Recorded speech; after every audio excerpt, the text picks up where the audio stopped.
ரூத்துல 1வது அதிகாரம் 15வது வசனத்தை நீங்க படிச்சு பார்த்தீங்கன்னா, அப்பொழுது அவள், இதோ உன் சகோதரி தன் ஜனங்களுக்கும் தன் தேவனுக்கும் திரும்பி போய்விட்டாளே, நீயும் உன் சகோதரியின் பிறகு திரும்பி போய் என்றாள். அதற்கு ரூத், நான் உண்மை பின்பற்றாமல் உம்மை விட்டு திரும்பி போவதை குறித்து என்னோட பேச வேண்டாம். நீர் போகும் இடத்திற்கு நானும் வருவேன், நீர் தங்கும் இடத்தில் நானும் தங்குவேன். உம்முடைய ஜனம் என்னுடைய ஜனம், உம்முடைய தேவன் என்னுடைய தேவன். போதும். இந்த ஒருபாலுக்கு ரூத்துக்குள்ள வித்தியாசத்தை பாத்தீங்களா? ஒருபாலும் மருமகள் தான், புரியுதுங்களா? அவங்களும் புறஜாதியான ஸ்திரீ தான். இந்த ரூத்தும் புறஜாதியான ஸ்திரீ தான். ஆனால் ரெண்டு பேருடைய டிட்டர்மினேஷன் இருக்குல்ல, முடிவு, அவங்களுடைய உறுதித்தன்மை, இந்த கன்ஃபைம் இருக்குது பாத்தீங்களா?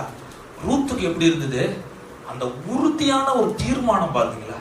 அந்த எடுத்த தீர்மானத்துல கஷ்டம் வந்தாலும் நஷ்டம் வந்தாலும் பிரச்சனை வந்தாலும் இழப்பு வந்தாலும் என்ன வந்தாலும் எந்த ஊருக்கு போனாலும் நீ எங்க போய் தங்கினாலும் நான் அங்க தங்குவேன்.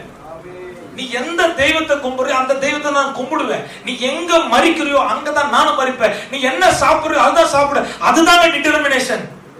நம்முடைய லைஃப்ல ஆண்டவருக்காக இதப்படிப்பட்ட செய்யற காரியங்களை செய்கிறவங்க தான் ஆண்டவர் எதிர்பார்க்கிறார். அவங்க தான் சீஷர்கள். ஆண்டவர் சொன்னாரு, என்னை பின்பற்றுகிற என்ன செய்வா? தன்னைத்தான் வெறுத்து தன் சிலுவை எடுத்துக்கொண்டு என்ன செய்யணும்? அவரை பின்பற்ற வேண்டும். அப்ப அந்த ரூத்துக்குள்ள இருந்த அந்த குணத்தை பாத்தீங்கன்னா, நான் ரூத்தை குறித்து ஷைனிங் வுமன் சொல்லிட்டு ஒரு பிரசங்கம் எடுத்தேன். அவ்வளவு நல்ல கேரக்டர் அந்த ரூத்துக்குள்ள இருக்குதுங்க. ஹல்லேலூயா சொல்லுமா? உங்களுக்குள்ள எனக்குள்ள அப்படிப்பட்டதான ஒரு ரூத்தினுடைய ஆவி நமக்குள்ள வேணும். எந்த நேரத்திலும் நான் ஆண்டவரை விட்டு பிரிய மாட்டேன். ஹல்லேலூயா.